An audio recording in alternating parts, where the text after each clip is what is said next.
Hello there, I'm David Amilati. Our parent company, Sinclair Broadcasting and KHQA, continue to work for you, keeping you informed on complex political issues facing our nation. And we continue our Connect to Congress initiative with U.S. Representative Darin LaHood from Illinois' 18th District. He joins us via satellite in Washington, D.C. Hello, Congressman LaHood. How are you doing? Great to be with you and your viewers today.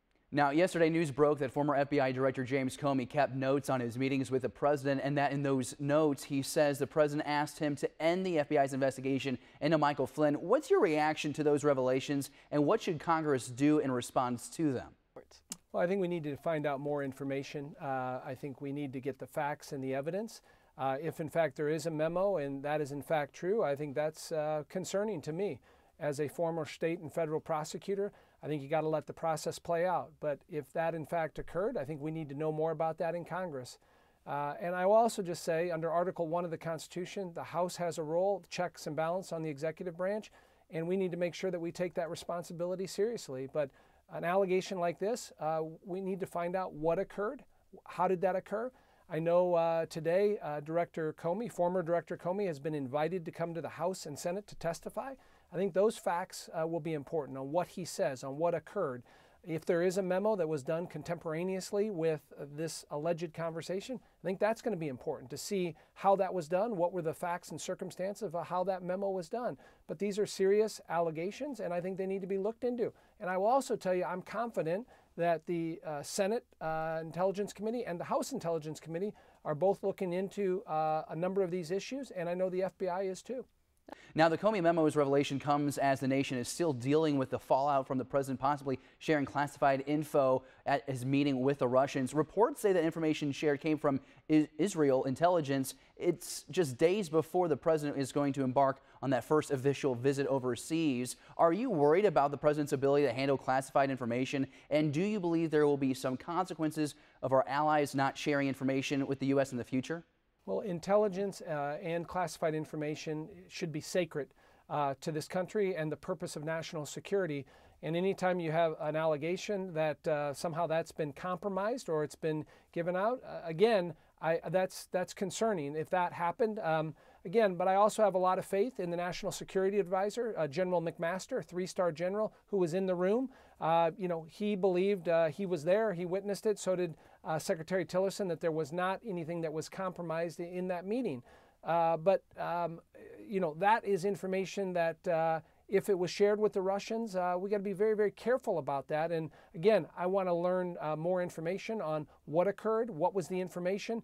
I know the CIA director was up here yesterday and today, and I'm anxious to hear more information on that and what, if anything, was compromised in terms of what we're doing in the Middle East as our terrorism strategy gets implemented. Now, Attorney General Jeff Sessions is ordering federal prosecutors to pursue stricter charges for drug offenses. This comes after it seemed there was bipartisan support for less stringent sentencing during the Obama administration. Do you agree with the Sessions directive, or is it a step backwards? Well, two observations on that. One is federal judges have a lot of discretion when it comes to sentencing. So regardless of what the Department of Justice does, after the Supreme Court decision, I think it was the Booker case a number of years ago, sentencing guidelines are now within the discretion of federal judges. So they have a lot of leeway. So regardless of what DOJ does, but I think you got to look at that on a case-by-case basis. Clearly, there is a rise in violence in our urban cities. I look at Chicago, and it's a direct result of drugs on the street and gangs being involved with drugs. And if we can implement tougher sentences or ask for those to put gangbangers away and help reduce the violence in many of our urban cities, that's a positive thing. But I give a lot of flexibility to the Attorney General as he looks at the crime that's occurring around the country. And, so I'm going to give him the benefit of the doubt on that because he knows better than anybody what we need to be doing to reduce violence and protect our citizens. You voted in favor of the American Health Care Act earlier this month. Why do you feel that the Affordable Care Act must be repealed and that the American Health Care Act is the best way to move forward? Well, I think the bill is a step in the right direction. When you look at our district, premiums have gone up 50–60% over the last 5 years. Nobody anticipated when Obamacare was passed that premiums were going to go up 60% for average people in our district, but that's what's occurred.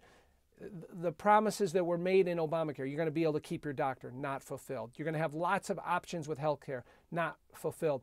Adams County, for instance, we're down to 2 insurers. Many counties only have 1 insurer. In the state of Iowa, we just had a 3rd insurance company pull out. So we're going to have many counties that don't have any insurance options. That was never anticipated. So the bill we voted on was a step in the right direction, protects those core things from Obamacare that have worked. Pre-existing conditions, strong language on prohibiting discrimination there. Being able to keep your kids on insurance till 26, that's in the bill. But really what we focus on, how we drive down that cost, because that's the biggest complaint that I hear in our district, the cost of health care, deductibles being way too high. This is a step in the right direction. When I voted on the bill, I had a yes button and a no button. I didn't have a perfect button. But this is a step in the right direction. I'm anxious to work with our Senate colleagues as they now have the bill on their side. They're going to put their their policy touches on this and add to that, and we look forward in conference to working with them to bring relief to the American people.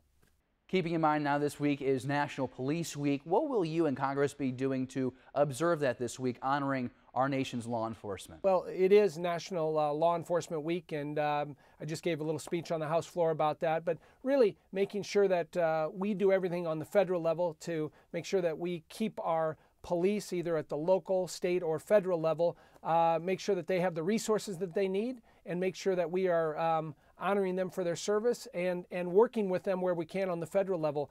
They're out there every single day, whether it's in a rural area or an urban area, looking out for the safety of our citizens. And having a week like this where we honor them, we're going to have a number of pieces of legislation this week to, work with them and honor them for their service that they do. I had an officer in South Jacksonville, Illinois, in Morgan County that lost his life.